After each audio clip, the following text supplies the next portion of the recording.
Welcome to Joe Stunner Boxing. I have to agree with Turki Al-Sheikh's assessment of the Jack Catterall Harlem-Eubank fight, which was an absolute non-event. I did a review of the fight. There wasn't really a great deal to say. It was just this very sort of chaotic, scrappy, unentertaining spectacle. Not even a real curiosity, just a mess, really. And Al-Sheikh, who, I've done videos in the past saying that he is a very shady character, which he most certainly is. He made a reference about Tom and Jerry fights. No more Tom and Jerry fights. I actually did a video, sort of tongue-in-cheek video, saying, well, Tom and Jerry, there's a lot of violence in those cartoons. So, no, we want more Tom and Jerry fights. But this time he said, this isn't Tom and Jerry. He's talking about the Catal-Eubank fight. This isn't Tom and Jerry. This is Jerry and Jerry.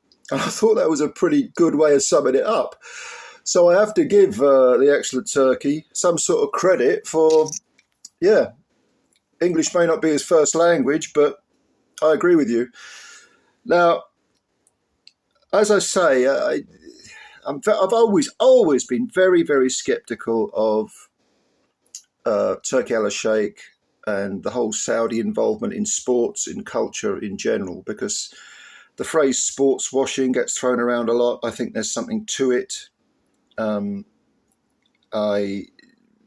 definitely think they're sort of trying to rebrand the whole country, get away from the, appalling human rights record. And yes, I know the West has, certain factions of the West have very poor human rights records as well, certainly when they support certain genocides that are going on at the moment.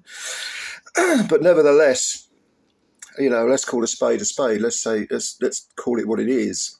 Al-Sheikh wants to rebrand. One of his jobs is to rebrand, the whole Riyadh, Saudi, that whole area. Make it viable for tourism. Parts of it already are. Create the impression that the sort of Stone Age attitudes are a thing of the past. But he nevertheless, Al-Sheikh, has a right to say, if I'm going to fork out all this sort of money, it's not his money, personal money, but it's, he's in charge of a big old bottomless wallet. He's entitled to say, I'm not paying money for crap. I mean, who would argue with that? Who would ever try to justify someone paying money for garbage? And when you remember that when Al-Sheikh came onto the scene, throwing money around like confetti, some of those cards were astonishing, absolutely astonishing. I knew it wouldn't last, because nothing that good could ever last. But then, there was not a downward spiral, but there was a considerable sheer drop to the debacle of the Times Square card, where on paper those fights looked good. But you saw what happened.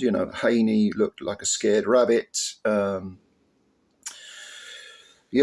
Garcia lost, sort of very, very poor non-effort against Rolly Romero. Teofimo Lopez looked pretty good, but Arnold Barbosa looked awful. And then that was quickly followed, I think it was the same weekend, wasn't it, by the pathetic non-effort between Canelo and William Skull. And Canelo blamed Skull for running like he was scared of getting breathed upon, never mind hit. But Canelo wasn't a lot better. Canelo was rubbish too. Plodded after him like a creaking old man. So Al-Sheikh has got a right to say, enough of this crap.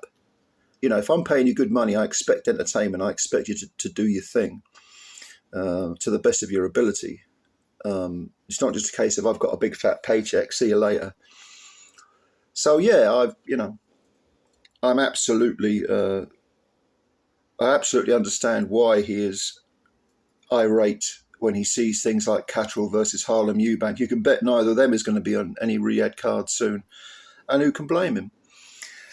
And maybe it is time that he, like any other power broker in boxing, started saying, right, I'll show you the money if you show me the goods.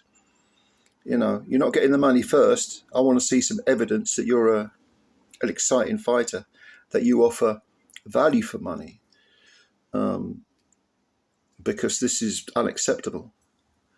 So I think, you know, not Tom and Jerry, more like Jerry and Jerry.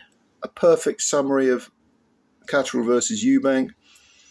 And he's right. Yeah, you know, good luck to the guy. I mean, whatever you may think of him, he is entitled, if he's putting money into it, to get something out of it. And you know what? So are we, the fans. You know, I'm a DAZN subscriber. Some of you buy pay-per-views. You're entitled to say this is unacceptable. You know, I've never believed in the old adage that the customer is always right. Sometimes the customer's an ignorant buffoon, but if you're spending money, you've got a right to get what is being promised. So hopefully things will improve, at least as far as the non-pay-per-view side of DAZN is concerned, because I don't buy the pay-per-views, but I am a subscriber. And in fairness, that card, the undercard, was good. It's actually very good. There were some entertaining fights on it. It's just that the main event was shite. It reminded me a little bit of when, you know, Bellew Cleverly, that rematch, which was a snoozer, and yet it had this fantastic undercard back in the Sky days with Matchroom. Sometimes the undercard is the best thing, and if I'm getting value for money there, I don't mind. But if it's bells and whistles for a main event, you better deliver. Otherwise, I'll take my money elsewhere. So, what do you think? Do you agree with Ella Sheikh? Jerry and Jerry. I like that. That's a good one, isn't it? Yeah, but tell me what you think. Tell me what you think. I mean, not every card's going to be great. You can't always get it right. Like with the Times Square thing. There were good fights on paper, but you know, so that's not Ella Sheikh's fault. But to be honest with you, fighters have got to realise if I'm getting well paid, I better turn up mentally and physically, and with motivation to do my damnedest to earn my money. But like I say, let me know what you think. Comments below. Thanks for watching. If you like the video, please hit the like button. And of course, if you're new to the channel and you could subscribe, that would be great too. Thank you very much. Enjoy the rest of your Sunday. Bye for now.